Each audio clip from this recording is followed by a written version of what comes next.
हाय लोगोफोर, नोंथांमोनखौ आरोबाव आंनि बे गुबुन मोनसे गोदान भिडिअ फिन खेब बरायहरनाय थाबावबायदि।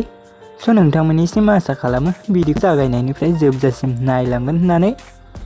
एक्चुअली नोंथांमोन बेबायदिनो बर'नि फैनो गोनां गोबां आबुं सावथुन आरो बर' एलबाम्सफोरनि बागै मिथिबाय थानो थाखाय नोंथांमोनहा गिबियावनो आंनि गोदान चेनेलखौ साबस्क्राइब खालामना खाथियाव थानाय बेलनि आइकनखौबो अल प्रेस खालामना लाबानो जाबाय दे लोगोफोर, जाहाथे आंनि गोदान भिडिअनि नटिफिकेशनफोरा नोंथांमोननि सेराव थाबैनो मोनहैनाय बायदि दे लोगोफोर। एक्चुअली नोंथांमोन भिडिअफोरा गोरोन्थिफोर जालांब्ला नोंथांमोना निमाहा होबानो जाबाय दे लोगोफोर। नोंथांमोनाथ' मिथिखाबाय जानांगौ टाइटेल एबा थाम्बनेइल नायनानैनो दिनै आं मा भिडिअनि सायाव आपडेटखौ लानानै फैदों।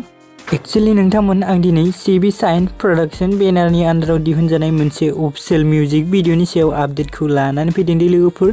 नोंथांमोन बे अफिशियेल मिउजिक भिडिअखौ सिबि साइन प्रडाक्शनावनो आपल'ड खालामदों दे लोगोफोर। आरो नोंथांमोन बे अफिशियेल मिउजिक भिडिअनि टाइटेलानो जाहैबाय थास' बिबार दे लोगोफोर। नोंथांमोना जुदि बे अफिशियेल मिउजिक भिडिअखौ दासिमबो जुदि नायाखै अब्ला आंनि चेनेलनि गेजेरजों नायहैदो दे लोगोफोर। नोंथांमोन जों बेयाव गुबै फाव खालामनायखौ नुनो मोन्दों बर'नि मुंदांखा एक्टर्स बिथांमोन सिमां सायनारि आरो केमस्रि दैमारि दे लोगोफोर। लोगोफोर बिथांमोनजों लोगोसे जों बेयाव गोबां फाव खालामनायखौबो नुनो मोनबावदों दे लोगोफोर।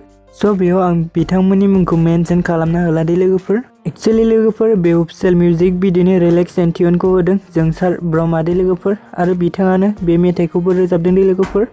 कनसेप्ट डिरेक्सन सिनेरिय'ग्राफिखौ खालामदों लेसन रामि दे लोगोफोर। नोंथांमोन दिनैनि सुंद' आपडेटआ बेखिनियानोमोन दे लोगोफोर। नोंथांमोन भिडिअखौ बेखिनिसिम नायनायनि थाखाय नोंथांमोननिसिम रोजा साबायखर थाबाय दे। अन्नानै भिडिअखौ मोजां मोनदोंबा लाइक, शेयार, साबस्क्राइब आरो कमेन्ट खालामनो दाबावदे लोगोफोर। गोजोन्थों।